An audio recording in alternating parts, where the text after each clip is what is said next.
ሰላም ጤና ይስጥልን ተመልካቾቻችን ከኢሳት ቴሌቪዥን ዜናዎችን አቀርባለሁ መሳይ መኮንን ነኝ። በኦሮሚያ ክልል በተለያዩ ከተሞች ተቃውሞ ሲደረግ መዋሉ ታወቀ። በሐረርጌ የአጋዚ ወታደሮች መገደላቸውን የደረሰን መረጃ መልክቷል። በመቱ ለአራተኛ ቀን ተቃውሞ የቀጠለ ሲሆን በጅማና በቄለም ወለጋ ተመሳሳይ የተቃውሞ ትዕይንት መደረጉን ለማወቅ ተችሏል። በወለጋ በአንዳንድ ቦታዎች ትምህርት ቤቶች ተዘግተዋል። የኦሮሞ ፌዴራሊስት ኮንግረስ አባላትና ደጋፊዎች የትምህርት አገልግሎትን ጨምሮ ብድርና እርዳታ እንደተከለከሉ ተገልጿል። ለዝርዝሩ ልዩ ጸጋዬ ህዝባዊ ተቃውሞና ግድያ ተለይቶት በማያቀው ሐረርጌ ዛሬም ጠንከር ያለ የህዝብ አመጽ መካሄዱን መረጃዎች አመልክተዋል። በሀብሩ ዋጪቲ ከተማ የተነሳው የህዝብ ንቅናቄ በኃይል ለማስቆም ከተሰማሩ የአጋዚ ወታደሮች መሃል በትንሹ ሁለቱ መገደላቸውን ለማወቅ ተችሏል። አንዳንድ መረጃዎች የተገደሉትን የአጋዚ ወታደሮች ቁጥር 4 እንደሆኑ ቢያመለክቱም ማረጋገጥ የተቻለው የሁለቱም ብቻ ነው። በአጸፋው የአጋዚ ኃይል በወሰደው እርምጃም በርካታ ሰዎች መጎዳታቸው ታውቋል። ዛሬ በመቱ ለአራተኛ ቀን የቀጠለው ተቃውሞ መካሄዱም ታውቋል። በዛሬው ተቃውሞ በተለየ ሁኔታ ከ300 በላይ ሴት ተማሪዎች ለብቻቸው አደባባይ በመውጣት አዲሱ የትምህርት ሚኒስቴር የመግቢያ ፈተና እንዲቀየር በመጠየቅ ሰልፍ አድርገዋል። በተያያዘም የጦር መሳሪያዎችና የቅስቀሳ ጽሁፎች በቤታቸው በመገኘቱ በኦሮሚያ ክልል ፖሊስ ተይዘው ጉዳያቸው በፍርድ ቤት እየታየላቸው የሚገኙት ሁለት የህወሓት አባላት ዛሬ በነበራቸው ቀጠሮ ላይ ህዝቡ ፍርድ ቤት በመሄድ አጋጣሚውን ተጠቅሞ በስርዓቱ ላይ ተቃውሞ ማሰማቱን የደረሰን መረጃ አመልክቷል። በመቱ ለአራተኛ ቀን የቀጠለው ተቃውሞ በጨለንቆ በመከላከያ ሰራዊት የተፈጸመውን ጭፍጨፋ በማውገዝ የሚካሄድ ሲሆን በሐዘን የታጀበበት እንቅስቃሴ ልዩ ትኩረት አግኝቷል። በመቱ የአጋዚ ሰራዊት በአስቸኳይ አካባቢውን ለቆ እንዲወጣ መጠየቁንም የደረሰን መረጃ ላይ ተመልክቷል።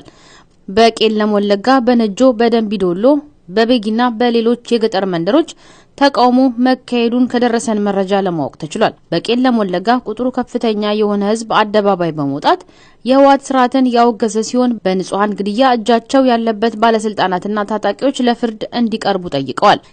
ከዚሁ ጋር በተያያዘ በወለጋ የኦሮሞ ፌዴራሊስት ኮንግረስ አባላትና ደጋፊዎች ጥቃት እየደረሰባቸው እንደሆነ የቀጠናው የድርጅቱ ተወካይ ለኢሳት ገልጿል። አባላቱና ደጋፊዎቹ ብድር ይከለከላሉ፣ እርዳታ ይነፈጋቸዋል፣ የትምህርት እድል እንዳያገኙ ይደረጋል ብለዋል ተወካዩ። እዚያው ወለጋ ውስጥ በአንዳንድ ወረዳዎች ውስጥ ትምህርት ቤቶች መዘጋታቸው ታውቋል። በነቀምት የማስተማር ሂደቱ እየተስተጓጎለም እንደሆነ ተገልጿል። በጅማ የጨለንቆን ጭፍጨፋ የሚያወግዝና ለተገደሉት ሐዘን የተገለጸበት ትዕይንት ተካሂዷል። ጥቁር ልብስ የለበሱ ወጣቶች ሐዘናቸውን በመግለጽ አደባባይ ወጥተዋል። በሻሸመኔ አካባቢም የተቃውሞ ሰልፍ መደረጉን ለማወቅ ተችሏል። በሌላ በኩል ባለፈው ሰኞ በተካሄደውና እስከ ትናንት ድረስ በዘለቀው የድሬዳዋ ዩኒቨርሲቲ ተቃውሞ ምክንያት ትምህርት ከቆመ አራተኛ ቀኑን ይዟል። በተቃውሞ የተጎዱ በርካታ ተማሪዎች ሕክምና ማዕከላት የሚገኙ ሲሆን ለጊዜው ቁጥራቸው የማይታወቁ ተማሪዎች መታሰራቸው ታውቋል። የአውሮፓ ህብረት የኢትዮጵያ ሁኔታ ስጋት ውስጥ እንደከተተው አስታወቀ። ትላንት በህብረቱ ቃል አቀባይ የተላለፈው መልእክት ላይ እንደተገለጸው የአውሮፓ ሀገራት ህብረት በኢትዮጵያ ያለው ብሔርን መሰረት ያደረገው አለመረጋጋት አሳሳቢ ሆኖበታል።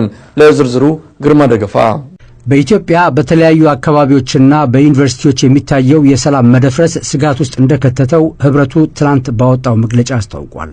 በተለይም በሶማሌና ኦሮሚያ ክልሎች መሃል የተፈጠረው ግጭት የማያባራ ሆኖ መቀጠል በከፍተኛ ሁኔታ አሳስቦኛል ብሏል የአውሮፓ ህብረት።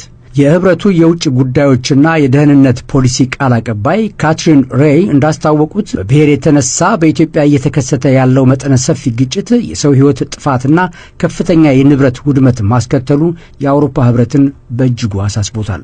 በግጭቱ የተነሳ ህይወታቸውን ላጡ ኢትዮጵያውያን ቤተሰቦች የሐዘን መልእክት ያደረሱት ቃል አቀባይዋ ገለልተኛና ነጻ አጣሪ ኮሚሽን በአስቸኳይ ተቋቁሞ ጉዳዩን በማጣራት አስፈላጊው እርምጃ እንዲወሰድ ጥሪ አድርገዋል። ቃል አቀባይዋ ሁሉም ወገኖች የፌዴራል ፖሊስና የየክልሎቹን ታጣቂ ኃይሎች ጨምሮ ራሳቸውን እንዲያቅቡም ጠይቀዋል። የአውሮፓ ህብረት አሁንም ሁሉንም ያሳተፈ ውይይት እንዲካሄድ የሚያበረታታ መሆኑን በመጥቀስ መንግስት አጠቃላይ የውይይት መድረክ እንዲያመቻች በህብረቱ ስም መልእክት አስተላልፈዋል። በኢትዮጵያ የተከሰተውን ቀውስ በተመለከተ የአሜሪካን መንግስትም ስጋቱን የገለጸ መሆኑ የሚታወስ ነው። የቀድሞው የአሜሪካ ከፍተኛ ዲፕሎማት ሄርማን ኮሄን የህወሓት መንግስት አሜሪካንን ከተቃዋሚዎች ጋር እንድትሸመግለው ማድረግ አለበት፣ አለበለዚያ ስርዓትና ህግ መፋለሱ አይቀርም ማለታቸው የሚታወስ ነው። ገለልተኛና ነፃ አጣሪ ኮሚሽን እንዲቋቋም በመጠየቅ የአውሮፓ ህብረት የመጀመሪያው አይደለም።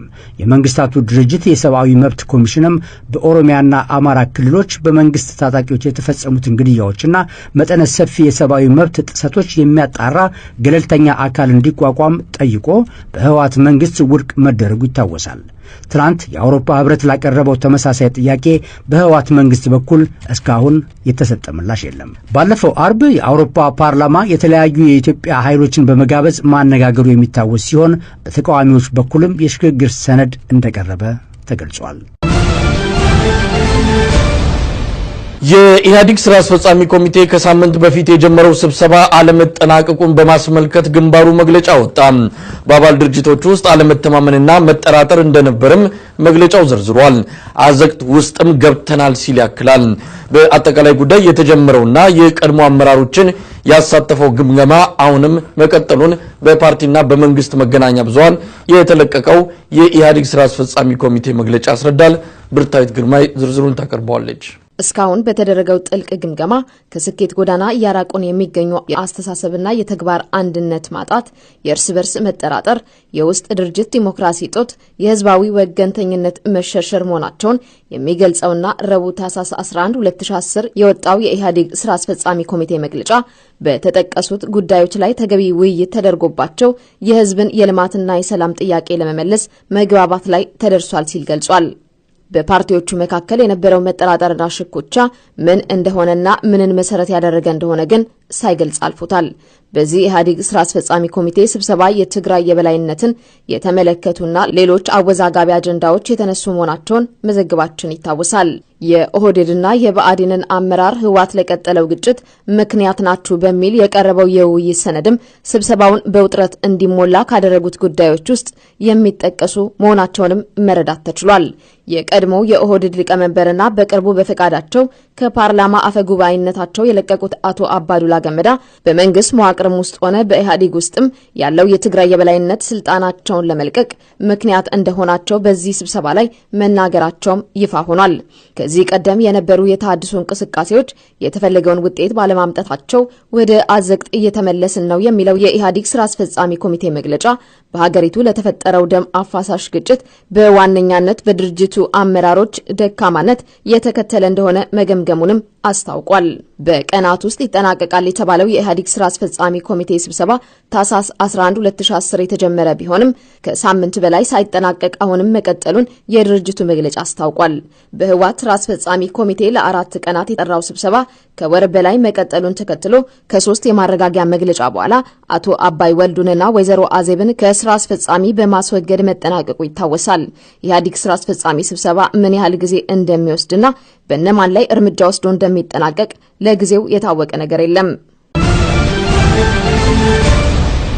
የአዲስ አበባ ወረዳዎች የብአዴን አመራር አባላት የአማራ ህዝብ ሆድ ብሶታል፣ በህወሓት አገዛዝም ከፍተኛ በደል እየደረሰበት ነው ሲሉ አማረሩ።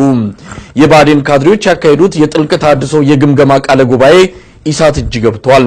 ካድሬዎቹ የህወሓት የበላይነት ስለመኖሩም ማረጋገጫ በማቅረብ በመግባባት ላይ ደርሰዋል። ምን አላችሁ ስማቸው። የአዲስ አበባ ብአዴን ካድሬዎች ባካሄዱት ጥልቅ የታድሶ ግምገማ በየወረዳዎቻቸው የሚገኙ የህወሓት አመራሮች ቁልፍ ቦታዎችን እንደተቆጣጠሩ ይፋ አድርገዋል። የህወሓት የበላይነት በየተቋማቱ ስለመኖሩ የተስማሙት የአዲስ አበባ ወረዳ ካድሬዎች የመከላከያ ሰራዊት አመራር በተለይ በትግራይ ተወላጆች መታጨቁና የገለጹት ይህ ብቻ አይደለም፣ በየትኛዎቹም ተቋማት ቁልፍ ቦታዎች በእነሱ የተያዙ ናቸው ብለዋል። ከዚሁ ጋር ተያይዞ የመቃብር አስነሽና የዓይነ ስውር ማህበራት ሳይቀሩ የሚመሩት በህወሓት ሰዎች መሆኑንም የግምገማ ሰነዱ ያመለክታል። ጉምሩክ ላይ በየቦታው እነሱ ናቸው፣ በትግረኛ ከተናገርክ ያሳልፉሃል፣ ሌላው ግን ይወረሳል። አዲስ አበባ ቦሌ ወረዳ 22 ገርጂ እንዲሁም የጀሞ አካባቢም የትግራይ ከተማ እስከመባል ደርሷል ነው ያሉት። የብአዴን ካድሬዎቹ በአማራ ክልል ለሚነሱ ችግሮች ለምን ሻዕቢያና አርበኞች ግንቦት 7ን እንደ ምክንያት እናነሳለን? ችግሩ ያለው በህወሓትና በህወሓት ብቻ ነው ሲሉ ማማረዋል። በርካታ ጉዳዮችን የያዘው የአዲስ አበባ ብአዴን ካድሬዎች የግምገማ ሰነድ እንደሚያመለክተው ህወሓት በግዳጅ የወሰዳቸውን የአማራ መሬቶችን መመለስ ይኖርበታል። ይህም የወልቃይትና ጠገዴ ብቻ ሳይሆን የሰሜን ወሎ የነበሩ የራያ ቆቦ፣ አላማጣና በጎንደርም እነ ሁመራ፣ ተመላሽ መሆን እንዳለባቸው የባዕዴን ካድሬዎቹ ጠይቀዋል። ከሱዳን ጋር ያለው የድንበር ሁኔታም ትልቅ ጦስ ያለበት ነው ሲሉም ነው ያሳሰቡት። በባዕዴኑ ጥረትና በህወሓት ይፈርት መካከል ስላለው ሰፊ ልዩነትም ካድሬዎቹ ተችተዋል። ጋይንትና ግንደወይን የሚመረተው እንጨት ወደ መቀሌ ሄዶ ፋብሪካ ሲሆን ጥረት ግን እንጨትና ባህር ዛፍ ቆራጭ ሆኗል ያሉት ባዕዴን ህወሓትን ተጠራጥሯል የሚባለው መስተካከል እንዳለበት ያሳሰቡት ካድሬዎቹ ይልቁንስ ነገሮች ሁሉ የተገላቢጦች ናቸው ይላሉ። ህወሓቶች ሌላውን ስለሚጠራጠሩና ስለማያምኑ ትላልቅ የኢትዮጵያ መንግስት ተቋማትን በእነሱ የጸጥታ ኃይሎች ብቻ ማስጠበቃቸው አንድ ማሳያ ነው ብለዋል። መጠራጠሩ በኢህአዴግ አባል ድርጅቶች ካለ ብሔር የሚለው ጠፍቶ አንድ ኢትዮጵያ ብለን ሀገራችን ብናለማ ይሻላል ሲሉም ነው የተናገሩት። የአዲስ አበባው የባዕዴን ካድሬዎች የግምገማ ሰነድ በዩኒቨርሲቲ ተማሪዎች የተከሰተው ብሔር ተኮር ግጭት የሥርዓቱ ውጤት ነው ሲሉም ድርጊቱን አውግዘዋል። በኢትዮጵያ ህዝባዊ ተቃውሞ የከፋ ደረጃ ይደርሳል በሚል የህወሓት አገዛዝ ከፍተኛ የእህል ክምችት ወደ ትግራይ እንዲገባ እያደረገ መሆኑ ተነገረ። መጪው ጊዜ ያስፈራው የህወሓት መንግስት ቀደም ሲልም ግዙፍ የእህል ጎተራ በማስገንባት እህል ሲያስከማች መቆየቱ ይታወሳል። አሁን ደግሞ ተጨማሪ እህል ከአማራና አካባቢው እንዲሁም ከሌሎች የኢትዮጵያ አምራች አካባቢዎች ከአርሶ አደሩ በርካሽ ዋጋ እየገዛ ወደ ትግራይ እያጓጓዘ መሆኑ ታውቋል። አሁንም ዝርዝሩን ምናላችሁ ያቀርበዋል። የትግራይ ክልል ብዙ እህል በማምረት የሚታወቅ አካባቢ አይደለም። በኢትዮጵያ በህወሓት አገዛዝ ዘመን ለበርካታ ጊዜ ድርቅ ሲያጋጥም ግን በአካባቢው የእህል እጥረት የሚባል ነገር ተከስቶ አያውቅም። ምክንያቱ ደግሞ የህወሓት አገዛዝ ያለውን ስልጣንና አቅም መነሻ በማድረግ ከፍተኛ እህል ከአማራና ከተለያዩ የኢትዮጵያ አምራች አካባቢዎች እየገዛ ስለሚያከማች መሆኑን የኢሳት ምንጮች ይናገራሉ። ቀደም ሲል አምባሰል የሚባለው የባዕዴን ድርጅት እህል ወደ ትግራይ በማጓጓዝ ተባባሪ ነበር። እህሉን ከገበሬዎች በመግዛት በኩል ደግሞ መርከብ አምራቾች የሥራ ማህበር የቅባት እህሎችን ጨምሮ ዋነኛ ተቋም ሆኖ ሲያገለግል ቆይቷል። የመርከብ አምራቾች ሥራ ማህበር አመራሮች ከምስራቅ ጎጃም የትኖራና ብቸና እንዲሁም ከምዕራብ ጎጃም ቡሬና ቸፈር እንዲሁም ባህር ዳር ትላልቅ መጋዘኖችን በማዘጋጀት እህል ገዝቶ ወደ ትግራይ ሲልክ ቆይቷል። በአሁኑ ጊዜ ደግሞ በኢትዮጵያ ያለው ህዝባዊ ተቃውሞ ያስፈራው የህወሓት አገዛዝ በደደቢት ብድርና ቁጠባ ተቋም አማካኝነት ከ2 ቢሊዮን ብር በላይ ብድር ለነጋዴዎች ሰጥቶ እህል እንዲገዛ ወስኗል። የህብረት ሥራ ማህበራት እህልን በርካሽ ዋጋ ገዝተው በጉናና ትራንስፖርቶች አማካኝነት ወደ ትግራይ እንዲያጓጉዙ እቅድ ተይዟል። ይህ ብቻ አይደለም። በአማራ ክልል ከፍተኛ የባህር ዛፍ እንጨት ወደ ትግራይ እየተወሰደ መሆኑም ነው የተገለጸው።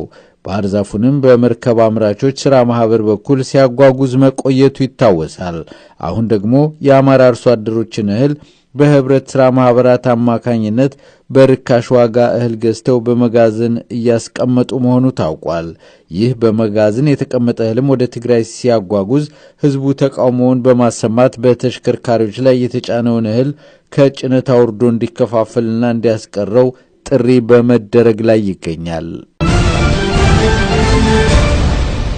በመጨረሻም በአውስትራሊያ ሜልበርን ከተማ አንድ የአፍጋኒስታን ተወላጅ ሆን ብሎ በመኪና ባደረሰው አደጋ 19 ያህል ሰዎች መቁሰላቸው ታወቀ። ይህ ዜና እስከተጠናቀረበት ሰዓት ድረስ ከአደጋው ጋር በተያያዘ የሞቱ ሰዎች ባይኖሩም በአደጋው ከቆሰሉት ሰዎች ግን 4ቱ ህይወታቸው አስጊ ደረጃ ላይ እንደሚገኝ ታውቋል። ዝርዝሩን እንግዲህ ወልድ ያቀርበዋል። በሜልበርን ማዕከላዊ የንግድ ክፍለ ከተማ ለገና ገበያ ወዲያ ወዲህ ሲሉ የነበሩ ሰዎችን በሚያሽከረክረው ሱዙኪ ኤስዩቪ የደፈጠጠው የ32 ዓመቱ ትውልድ አፍጋኒስታን መድኃኒት ካላግባብ የሚወስድና የአእምሮ ችግር የነበረበት ነው ሲል ፖሊስ ገልጿል። ፖሊስ አክሎም ድርጊቱ ሆን ተብሎ የተፈጸመና የፈሪ ተግባር ነው ብሏል። ድርጊቱን የፈጸመው ግለሰብና አንድ ፖሊስ እንዲሁም የ4 ዓመት ሕፃን ልጅ ከተጎጂዎቹ መካከል ናቸው። የ4 ዓመቷ ሕፃን ጭንቅላቷን ክፉኛ መጎዳቷን የአውስትራሊያ የመገናኛ ብዙሃን ዘግበዋል። ጉዳቱን የፈጸመው ግለሰብ ወዲያውኑ ሲያዝ በቦታው አደጋውን በካሜራ ሲቀርጽ የነበረ ሌላ ግለሰብ ደግሞ በቦርሳው ውስጥ 3 ቢላዋዎች በመገኘታቸው በቁጥጥር ስር ውሏል። ሁለቱ ግለሰቦች ግንኙነት አላቸው ብሎ እንደማያምን ፖሊስ ገልጿል። ፖሊስ ድርጊቱ የተፈጸመው ሆን ተብሎ ነው ቢልም ግለሰቡን ለጥፋት ምን እንዳነሳሳው ወይም ከሽብር ጋር ግንኙነት ይኖረው አይኖረው ግን እስካሁን ማወቅ አልተቻለም ብሏል። ባለፈው ጥር ወር የዛሬው ጥቃት ከተፈጸመበት አቅራቢያ በመኪና በተፈጸመ ተመሳሳይ ጥቃት 6 ሰዎች ሲሞቱ አደጋውን ያደረሰው ግለሰብ የአእምሮ በሽተኛ ነው በሚል በሽብርተኝነት ወንጀል ሳይከሰስ ቀርቷል። የቪክቶሪያው ገዢ ዳንኤል አንድሩስ ድርጊቱን አሰቃቂና የሰይጣን ስራ ነው ብለውታል። አክለውም ነዋሪዎች ወደ ተለመደው ስራቸው እንዲመለሱና ገናንም ሲያከብሩ ተጎጂዎቹን እያሰቡ እንደሚሆን ተናግረዋል። ተመልካቾቻችን ዜናዎቹ እነዚህ ነበሩ። ከቀሪ ሰዓት ቴሌቪዥን ስርጭት ጋር መልካም ቆይታ